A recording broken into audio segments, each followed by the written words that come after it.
네, 오늘부터 신명기 말씀 보도록 하겠습니다. 신명기 6장 구약성경 270페이지 정도입니다. 6장 4절부터 9절까지 말씀입니다. 저를 한 절씩 들어가겠습니다. 이스라엘아 들으라. 우리 하나님 여호와는 오직 유일한 여호와이시니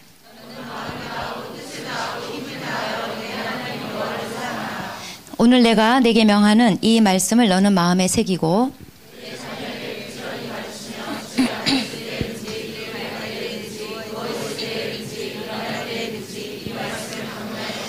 너는 또 그것을 내 손목에 매어 기호를 삼으며 내 미간에 붙여 표로 삼고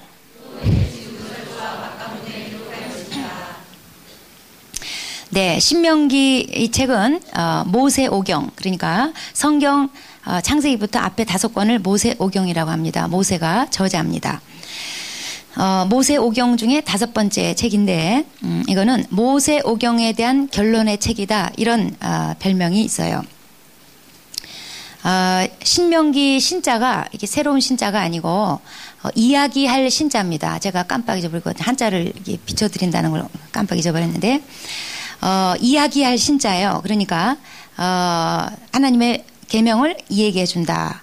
또 이 신자는 거듭 말하다, 되풀이하다, 이런 뜻도 있어요. 그래서 하나님의 계명을 다시 말해주는 책, 풀어서 얘기하자면 그런 의미입니다. 이 신명기는 그 이스라엘 백성이 가나안 땅 들어가기 직전에 지금 모압 평지라는 곳에 요단강 동편에 이제 있어요. 지난번 지도 다시 한번 보시겠습니다. 이 신명기는 이제 이스라엘 백성이 이제 가나안 땅으로 들어가기 전에 요단강을 사이에 두고 오른쪽 요단 동편에 머물러 있습니다.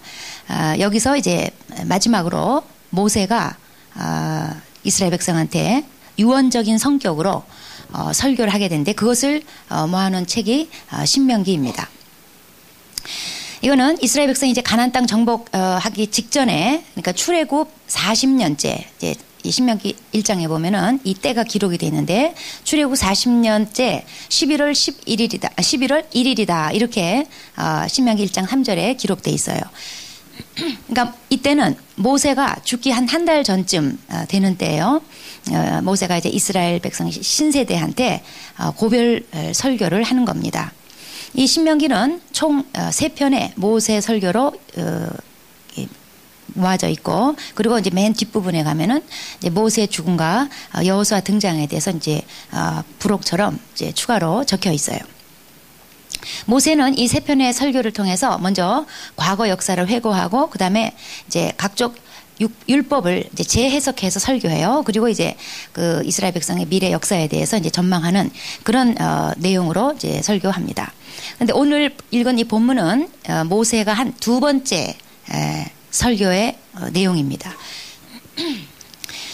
그러면서 오늘 읽은 이 말씀은 우리 신앙의 핵심 내용이 되는 신명기 핵심 내용이 되기도 하고, 오늘 우리들에게도 신앙 핵심 내용이 되는 아주 중요한 말씀이에요. 한마디로 내 하나님 여호와를 사랑하라, 이런 내용입니다. 이 신명기 6장 4절부터 9절까지 이거를 오늘날까지도 이스라엘 사람들이 뭐라고 부르냐면 쉐마 이렇게 불러요. 이거는 들으라, 이제 지금 6장 4절 이스라엘아 들으라, 이 들으라에 해당하는 히브리어인데 6장 4절 한 절을 쉐마라고 불렀다가 그걸 조금 확대해서 9절까지 이제 확대해서 쉐마 이렇게 부르면 그냥 이 말씀을 가리키는 거예요. 이거는 이스라엘 가정에서 지금도 유태 정통적으로 유대교를 잘 믿는 이스라엘 가정에서는 지금까지도 암송을 하고 유대인들을 하나로 묶어주는, 유대 정신을 지켜주는 말씀이기도 합니다. 자, 이스라엘아 들으라.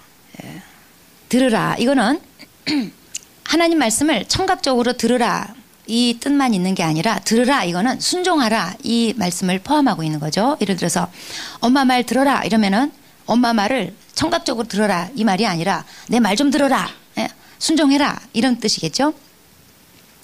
신앙생활은 듣는 거예요. 하나님 말씀을 듣는 거예요. 하나님 말씀에 귀 기울이면서 하나님 말씀을 일단 청각적으로도 듣고, 그리고 이제 순종하는 그게 신앙생활이에요. 하나님 말씀에게 귀 기울이지 않고 자기 좋을 대로 하는 거 이거는 신앙생활이 아닙니다. 하나님을 인정하는 게 아닙니다. 그래서 때로는 하나님의 말씀을 듣지 않는 거 자기 하고 싶은 대로 하는 거 이게 때로는 오히려 하나님의 진노를 살 때가 있어요. 옛날에 사울 왕의 역사를 보면은 자기 멋대로 하나님 시키는 것이 아니 자기 멋대로 죽이라는 거 안 죽인 거 싹 뒤로 꼽을 치고 나중에 들키니까 이거 하나님 제사 드리려고 남겨놨습니다. 이렇게 자기 멋대로 하는 것에 대해서 하나님께서 진노하시고 결국 사울의 왕권을 하나님께서 뺏어서 다윗에게로 넘겨주는 계기가 되기도 했어요. 이스라엘 백성의 살 길은 딴 거 없어요. 그냥 하나님 말씀 듣는 데서 살 길이 있는 거예요. 인간은 반드시 하나님의 말씀에 귀 기울이고 순종해야 그게 사는 길이에요. 우리가 잘 사는 길 잘 듣는 거예요. 하나님 말씀 잘 순종하는 그게 잘 사는 길이고 잘 되는 길이에요. 자, 오늘 말씀에 이스라엘아 들으라 우리 하나님 여호와는 오직 유일한 여호와이시니 우리 하나님 여호와는 오직 유일한 여호와시다. 이것은 하나님의 유일성을 지금 이렇게 선언할 뿐 아니라 유일한 하나님이시다. 이거는 하나님의 절대성을 지금 말씀하고 있는 거예요. 이제 이스라엘 백성은 곧 가나안 땅으로 들어갈 거예요. 들어가 보면 수많은 신들이 기다리고 있어요. 그 당시에는 다신 문화가 지배했어요. 그래서 기본 신 하나가 있고 다른 신 이제 봐서 괜찮은 신들 하나씩 둘씩 여러 개 보험 들어놓는 그런 차원에서 여러 신들을 자기 신으로 삼아요. 이스라엘 백성이 그런 문화권으로 들어가기 때문에 하나님도 믿고 그리고 여기 가면 풍요의 신, 다산의 신, 또 먼 신, 하나씩 다 이제 보험 들면 괜찮겠다. 이렇게 하기 딱 알맞아요. 그래서 하나님께서 가나안 땅 들어가기 전에 딱 못 박습니다. 이스라엘아 들으라. 하나님은 유일하신 오직 한 분이신 하나님이시다. 이렇게 딱 선언하고 가나안 땅에 들어가도록 만드시는 거예요. 하나님도 섬기고 다른 신에게도 보험 들고 절대 안 됩니다. 오직 하나님 한 분 외에는 우리가 절대 의지하고 섬기는 것이 없어야지 돼요. 자, 5절에 말씀 보면은 너는 마음을 다하고 뜻을 다하고 힘을 다하여 내 하나님 여호와를 사랑하라. 자, 그 유일하신 하나님께 이스라엘 백성이 해야 될 일이 여기 적혀 있어요. 마음과 뜻과 힘을 다해서 하나님을 사랑해라. 전적으로 하나님을 사랑해라. 사자성어로 일편단심. 오직 하나님 한 분만 사랑해라. 명령입니다. 6절에 오늘 내가 내게 명하는 이 말씀을 너는 마음에 새기고 자, 우선은 지금 이 4절부터 9절까지 쉐마라고 하는 이 말씀을 마음에 새기라는 뜻도 되고 크게 보면은 모세가 이스라엘 백성에게 설교한 전체 내용을 마음에 새기라 이런 뜻이에요. 자, 마음에 새기라는 것은 말씀을 귀로 들을 뿐만 아니라 가슴으로 받아들이라 이런 말씀이에요. 죄송하지만 이거 꺼주시면 감사하겠습니다. 자, 7절 내 자녀에게 부지런히 가르치며 집에 앉았을 때든지 길을 갈 때든지 누웠을 때든지 일어날 때든지 이 말씀을 강론할 것이며 자 하나님은 이스라엘 백성에게 철저하게 가정에서 신앙 교육을 하도록 명령하셔요. 가정이라는 것이 어떤 곳인가? 하나님 말씀이 교육되고 전수되는 말씀의 교육 현장이 돼야 된다는 거예요. 이게 주님이 주신 명령이고 주님의 중대한 관심사예요. 그래서 구약에 보면은 이 말씀이 자주 나와요. 이스라엘 백성으로서는 이게 아주 굉장히 중대한 책임이에요. 자, 하나님 말씀은 이스라엘 백성의 생사화복을 결정하는 기준점이에요. 이스라엘 백성이 신앙이 대를 이어가야 말씀이 대를 이어가야 이스라엘 후손들도 하나님의 언약을 성취할 수 있고 하나님의 복을 받아서 누릴 수가 있어요. 하나님의 복을 받아 누리는 그리고 화를 당하지 않는 그 비결 근원이 뭐냐면 하나님의 말씀을 듣고 행하는 거에 있어요. 그래서 하나님은 이스라엘 백성한테 가정에서 신앙교육하도록 계속 자주 반복해서 명령하고 있어요. 오늘날 우리들도 마찬가지입니다. 자녀들에게 세상 학문만 가르치면 안 돼요. 내가 모은 거, 내가 성취한 거 물려주는 게 자식 살리는 길이 아니에요. 물질적인 유산보다 영적인 신앙의 유산을 풍성히 물려주는 게 부모로서 최고의 덕이에요. 수능 볼 때까지 넌 공부나 열심히 해라. 엄마가 교회 가서 2부 예배까지 네 것까지 다 드려줄게. 더블로 드려줄게. 자, 이건 뭐냐면 아이들한테 지금 무슨 교육하고 있는 거냐면 먼저 그의 나라와 그 일을 구해라가 아니라 먼저 너의 나라와 너의 점수를 구해라 이거예요. 이런 자녀가 과연 수능 끝나면 주님께로 기다렸다는 듯이 나올까? 그렇지 않아요. 이미 주님 떠나 사는 것에 그리고 주님 떠나서도 점수 잘 올리는 것에 익숙한 삶을 살았기 때문에 돌아오기 힘들어요. 부모 믿음이 당대에 끝나는 것처럼 불행한 게 없어요. 그래서 오늘날에도 가정을 하나님을 전해주고 하나님을 보여주는 하나님의 말씀을 가르치는 신앙교육의 장으로 볼 줄 알아야지 돼요. 말씀은 교회 가서 배우고 집에서는 밥이나 먹어라. 뭐 돼지예요? 집에서 말씀을 가르쳐야 돼요. 집에서 부모가 신앙의 본을 보여야지 돼요. 그래서 먼저 마음에 네 말씀을 네 마음에 새기고 그리고 자녀에게 가르쳐라. 먼저 부모 마음에 말씀이 새겨지고 그렇게 살아내야지 돼요. 그리고 가르치는 거예요. 자녀들이 하나님 말씀 안에서 가게 해주는 게 가장 복되고 안전하게 살게 만들어주는 길이에요. 또 집에 앉았든지 길을 갈 때든지 누워있을 때든지 일어날 때든지 이 말씀들을 강론해라. 자, 하나님 말씀은 가정이든 사회든 어느 곳이나 전해져야 된다. 그 말씀이에요. 그리고 8절에 그것을 내 손목에 매어 기호를 삼으며 내 미간에 붙여 표를 삼고 자 손목에 이제 매라. 이거는 하나님 말씀이 우리 모든 행동의 지침이 돼야 된다는 거. 또 내 미간에 붙여라. 이거는 미간은 이제 두 눈썹 사이죠. 이마에. 하나님 말씀은 모든 사고와 판단의 기준이 돼야 된다. 그 말씀이에요. 네, 유대인들은 이 말씀을 문자적으로 적용해가지고 경갑이라고 그래가지고 작은 상자에다가 말씀을 쭉 아주 그냥 깨알같이 써가지고 이렇게 이마에다가 붙이고 또 상자에다 말씀 써서 넣어가지고 왼쪽 손목에다가 붙여가지고 그렇게 기도를 해요. 아침 저녁으로 이 쉐마 이 본문을 암송하는 예식을 합니다.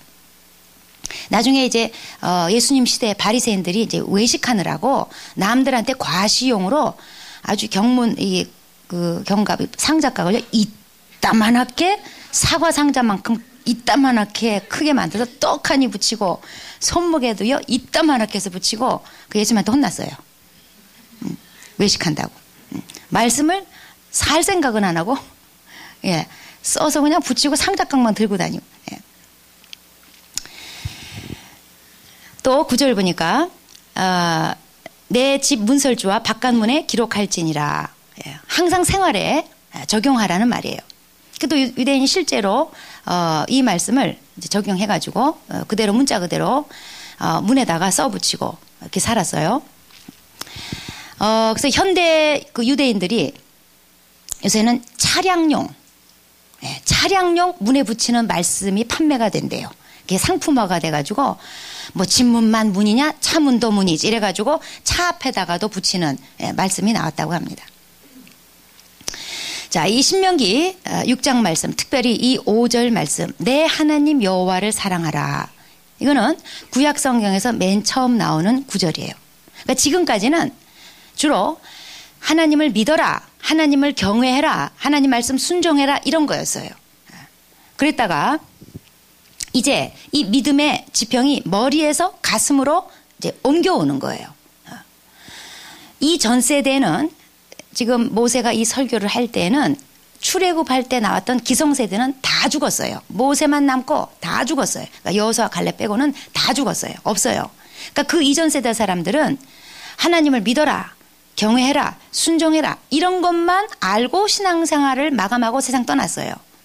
근데 이제 이 신세대들, 가나안 들어갈 이 신세대들에게 모세가 말씀하는 거예요. 내 하나님 여호와를 사랑하라. 근데 사실 이게 뭐 전혀 새로운 사상이 아니라 율법을 하나님이 주실 때 그 율법 자세히 그 뜻을 파악해 보면은 하나님을 사랑하려는 거예요. 그럼 우상 섬길 것도 없고, 하나님을 사랑하면 이웃을 사랑하게 돼 있고, 그러면 이웃의 것을 탐낼 것도 없고, 남의 아내를 취할 것도 없고, 그냥 다 해결이 되는 거예요. 그러니까 율법을 주신 정신이 하나님을 사랑하면 다 되게 돼 있어요. 근데 이제 모세가 이제 직접적으로 이렇게 설교하는 것은 이제 이때부터였어요. 오늘날 그리스도인들도 그렇습니다. 하나님 말씀 지키는 것만 알고 교회 생활만 열심히 하다가 인생 마치는 그리스도인들 많아요. 아마 어쩌면 이 자리에도 하나님을 사랑하라, 이게 뭐가 뭔지 잘 모르는 사람들이 아마 있을 거예요. 이 신명기 6장 5절 말씀, 내 하나님 여호와를 사랑하라. 이거는 기독교 신앙의 핵심이에요. 예수님도 가장 크고 첫째 되는 계명을 꼽을 때 이 신명기 6장 5절 말씀을 인용하셨어요. 하나님을 마음과 목숨과 뜻과 힘을 다해서 사랑하라. 이게 제일 크고 첫째 되는 계명이다. 이렇게 말씀하신 바 있어요. 이 말씀을 놓쳐버리는 것은 안고 없는 단팥빵이에요. 핵심이 빠진 신앙생활이에요. 그러니까 잘못된 신앙생활이에요. 하나님이 이스라엘 백성한테 하나님을 사랑해라. 이거는 이스라엘 백성의 신앙이 이제는 인격적이어야 된다, 그 말씀이에요. 왜 그럴까요? 하나님은 인격체이기 때문에 그래요. 요한일서 4장 16절 말씀, 여기 있잖아요. 하나님은 사랑이시니라. 요게 요한일서 4장 16절 말씀이에요. 이게 성경의 핵심이에요. 제일 중요한 하나님을 잘 설명해 주는 말씀이에요. 하나님은 사랑이시라는 거예요. 하나님이 인간을 창조하실 때 사랑하기 위해서 창조했어요. 그리고 에베소 1장 4절에 보니까 사랑하시면서 사랑으로 창조했어요.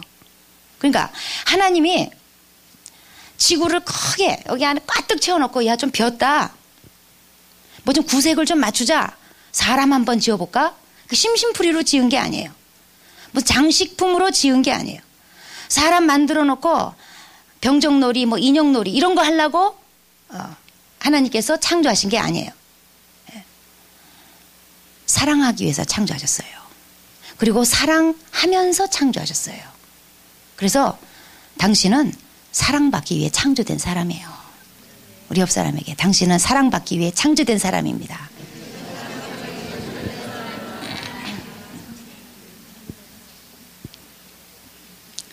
노래 가사 계속 해봅시다. 지금도 그 사랑 받고 있지요.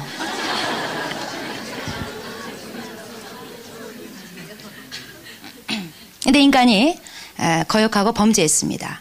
이건 하나님 마음에 큰 아픔이고 고통이었어요. 그래도 인간을 향한 하나님의 사랑은 변치 않았어요. 끊어지지 않았어요. 그래서 독생자를 주셨어요. 하나님이 독생자 예수 그리스도를 인간에게 내주신 것은 그의 위대함을 과시하기 위한 게 아니에요. 인간을 사랑하셨기 때문에 주신 거예요. 예수님께서 사역하실 때 많은 기적을 행하셨어요. 그것 또한 인간을 향한 긍휼이며 사랑이지 자신의 능력을 입증하기 위해서 물 위도 걸으시고 풍랑도 잠잠케 하시고 뭐 죽은 자도 살리시고 그런 게 아니에요. 예수님이 십자가 죽음도 마찬가지. 전적으로 우리를 향한 사랑 때문이지 어떤 영웅 심리가 아니에요. 하나님은 인간을 사랑하지 않고는 견디지 못하시는 분이세요. 왜냐하면 하나님은 사랑이시라. 그분 속성이 그렇기 때문에, 그분이 사랑이기 때문에 인간을 사랑하지 않고는 주님은 견딜 수 없어요. 그래서 그 사랑을 받은 인간 측의 응답은 무엇이 되어야 할 것인가? 무슨 일을 해드리면 될까요? 뭘 바치면 될까요? 그거 이전에 오늘 6장 5절 말씀은 주 여호와 하나님을 사랑하라. 내 하나님 여호와를 사랑해라. 그게 인간을 사랑하신 하나님에 대한 인간 측의 응답이어야 되는 거예요. 우리 신앙이라는 거는 뭘 하느냐 하지 않느냐, 뭘 지키느냐 지키지 않았냐 이런 문제가 아니에요. 신앙이란 게 뭐냐? 하나님과 개인적 인격적 관계를 맺는 거예요. 내 하나님 여호와를 사랑하라. 너의 하나님, 그러니까 나의 하나님이어야 돼요. 나랑 하나님이랑 개인적 관계가 형성이 돼야지 돼요. 인격적 관계가 맺어져야지 돼요. 그게 사랑하는 거예요. 이게 먼저 맺어지고 나서 무엇을 할 거냐 말 거냐 이런 문제로 봐야 되는 거예요. 그래서 예수님께서 베드로한테 예수님 부활하시고 나서 죄 지은 베드로 만나셨잖아요. 예수님이 그 자리에서 베드로한테 너 사역 좀 할래? 사도 대장 시켜줄까? 그렇게 접근하지 않으셨어요. 네가 날 사랑하느냐? 그렇다고 그랬어요. 그러면 내 양을 쳐라. 신앙생활은 교회 다니는 게 다가 아니에요. 죄 안 짓는 생활이 다가 아니에요. 신앙생활의 핵심은 매 순간 그분을 사랑하는 거예요. 그리고 한 몇 주 전에 수요예배 때도 제가 나눴습니다마는 헨리 나우엔이 책에 이런 글을 써 제가 굉장히 은혜를 받고 도전을 받았는데 이렇게 말했어요. 당신은 오늘 예수 그리스도와 사랑을 나누고 있습니까? 제가 한 2주 전이었나요? 수요예배 때? 그때 우리가 이 말씀 가지고 이제 생각하면서 많은 은혜를 받았는데 그때 수요예배 오신 여러분 그 이후로 어떻게 됐어요? 제가 그때 질문했는데 그때 뭐 아멘하고 그냥 눈물 찔찔 흘리면서 그냥 또 막 화답하고 그러신 여러분 당신은 오늘 그리스도 예수와 사랑을 나누고 계신 거예요? 우리는 매일 이 질문에 답변하고 있어야지 돼요. 그게 신앙의 정도를 걷는 거예요.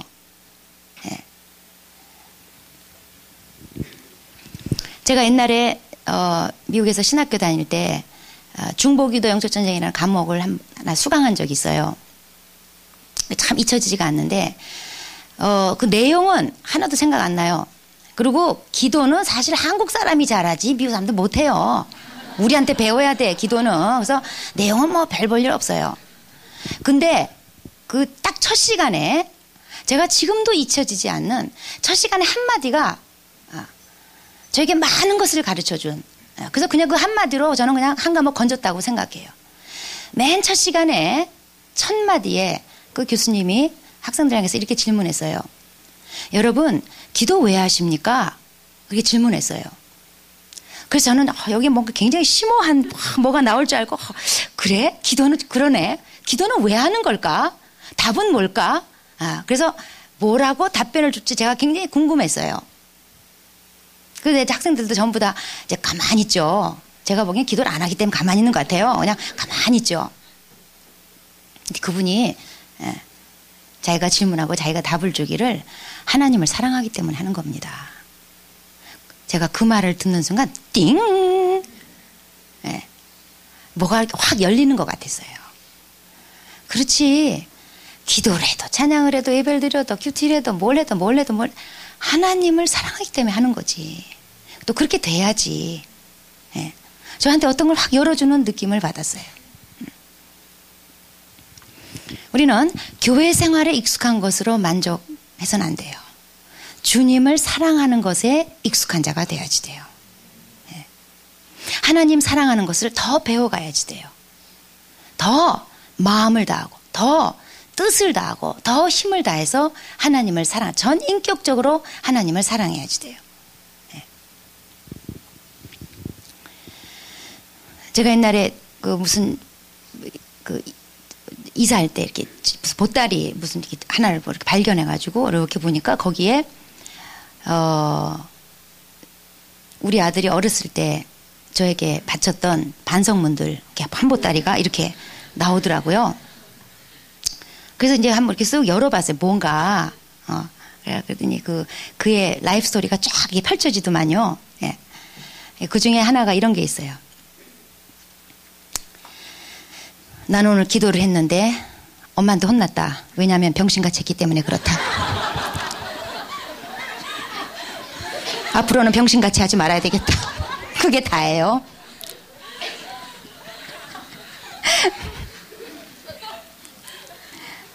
어렸을 때 이제 같이 예배 드리고 뭐 제가 기도시키잖아요. 그러면요 무척 성의 없이 하는 거예요. 그래가지고 저한테 혼 엄청 자주 맞았어요. 그래가지고 이제 그날은 이제 반성문을 그렇게 냈던 모양이에요. 기도하긴 하죠. 근데 병신같이 하는 거지. 성의 없이 하는 거죠. 그냥 엄마가 하라니까 그냥 빨리 나가서 놀고 싶은데 그냥 빨리 어떻게 때우고 그냥 기도를 끝내야 되겠는데 그냥 성의 없이 그냥 하는 거죠. 전혀 마음도 뜻도 힘도 하지 않는, 예. 그냥 했다. 그냥 생색만 내는. 예. 우리 하나님 사랑하는 거를 배워가야지 돼요. 마음을 더하고 뜻을 더하고 힘을 더하고 전 인격적으로 하나님 사랑하는 거를 배워가야지 돼요. 예. 그리고 하나님 사랑하는 것은 표현돼야 됩니다. 예. 하나님 사랑하는 것은 감정의 문제가 아니에요. 오늘 말씀 보니까 뭘로 표현돼야 되는가? 순종으로 표현돼야지 돼요. 예. 신명기 이제 6장 4절 5절에 하나님을 사랑하라. 예. 그리고 나서 이어지는 말씀이 뭐냐면 하나님 말씀을 마음에 새기고 가르치고 전하고 그냥 하나님 말씀으로 도배를 해라. 무슨 말이냐면 하나님 사랑하고 하나님 말씀에 순종해라. 하나님을 사랑한다면 그것은 순종으로 표현돼야 된다. 그 말씀이에요. 예. 하나님을 사랑하는 것은 뭐 맹목적이거나 그냥 아무 근거도 없는 그런 추상적인 사랑이 아니에요. 하나님이 인간을 사랑하셨기 때문에 독생자 예수를 보내주심으로 그 사랑을 표현하셨어요. 우리도 하나님을 사랑한다면 하나님 사랑하는 것을 구체적으로 표현해야지 돼요. 그게 말씀 순종이에요. 그냥 계명을 지키는 어떤 그냥 율법 준수 무슨 무슨 지키듯이 도덕률 지키듯이 율법 준수 그게 아니고 하나님을 사랑하고 그 표현으로 하나님의 계명을 지키는 거예요. 예. 하나님을 사랑하는 건 그렇게 표현돼야지 돼요. 예. 예수님께서 요한복음 14장 21절에 나의 계명을 지키는 자라야 나를 사랑하는 자니. 예.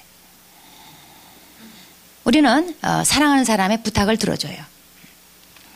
사랑하는 사람이 하는 말을 들어요. 하나님 말씀 순종한다는 것은 하나님을 사랑한다는 표시예요.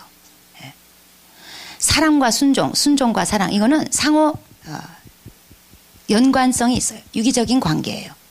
사랑하면 순종하게 돼 있고 말씀을 순종하는 거, 계명을 지키는 거 그것의 동기는 사랑이어야 되는 거예요. 이건 서로 뛸래 뛸 수 없는 관계예요.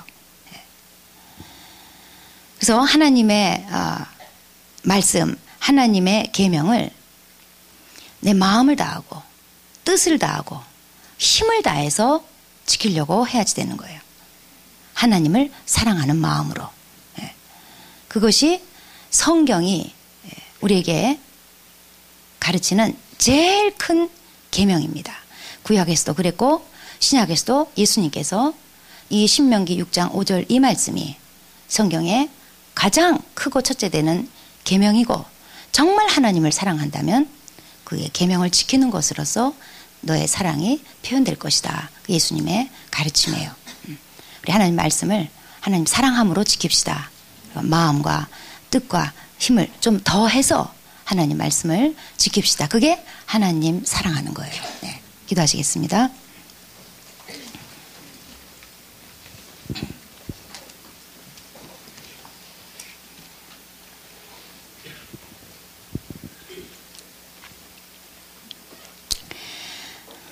네, 신앙생활이라는 거는 뭘 하고 하지 않고 뭘 지키고 안 지키고 이런 것이 본질이 아니고 하나님을 사랑하는 것이 본질입니다. 그래서 헨리 나우의 말 인용하자면 당신은 오늘도 예수 그리스도와 사랑을 나누고 있습니까? 즉 신앙생활을 하고 있습니까? 그 말이에요. 오늘 여기 예배 왔다고 또 주일 하루 지켰다고 신앙생활을 다 했다고 볼 수는 없습니다. 하나님을 사랑하고 있어야 됩니다. 하나님을 사랑하기 때문에 예배드리고 또 말씀을 듣고 또 하나님 말씀을 지키고 이렇게 돼야 됩니다. 그래서 우리 각자 마음을 한번 돌아보면서 난 하나님을 사랑하고 있는가?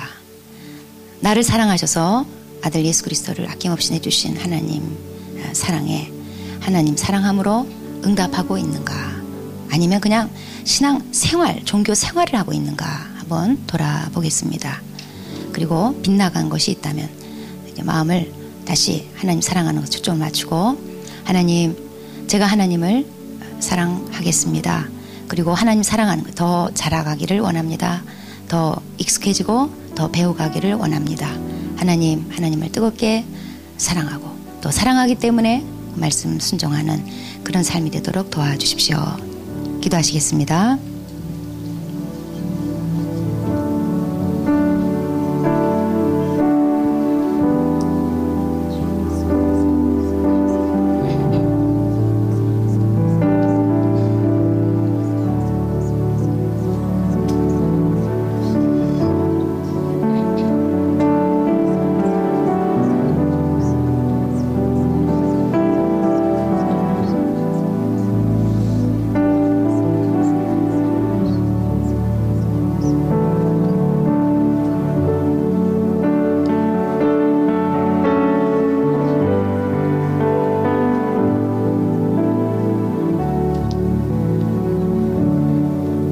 사랑이신 하나님 아버지, 우리를 사랑하셔서 창조하셨고 또 사랑하셨기 때문에 아들 예수 그리스도를 보내주셨고 사랑하셨기 때문에 구원해 주셨습니다. 지금도 그 사랑은 끝이 나지 않고 하나님의 마음이 우리를 향하고 주님의 눈길이 우리를 향하시며 계속 이어지고 있습니다. 하나님, 여기에 대한 마땅한 반응은 내가 하나님을 사랑하는 것입니다. 아버지, 어떤 종교 생활을 하고 이런 것을 지키고 저런 것을 버리고 이런 계명을 지키고 저런 것은 하지 않고 이런 것에 초점 맞춘 신앙이 아니라 정말 난 하나님을 사랑하는지 그리고 예수 그리스도와 사랑을 나누고 있는 그런 삶을 사는지 항상 돌아보면서 주님을 사랑하기 때문에 순종하고 또 주님을 순종함으로써 하나님 사랑하는 것을 표현하는 삶이 되게 하여 주십시오. 하나님을 사랑하는 것에 더 익숙해지게 하여 주시고 하나님 사랑하는 것에 더 자라갈 수 있도록 도와주시옵소서. 예수의 이름으로 기도합니다.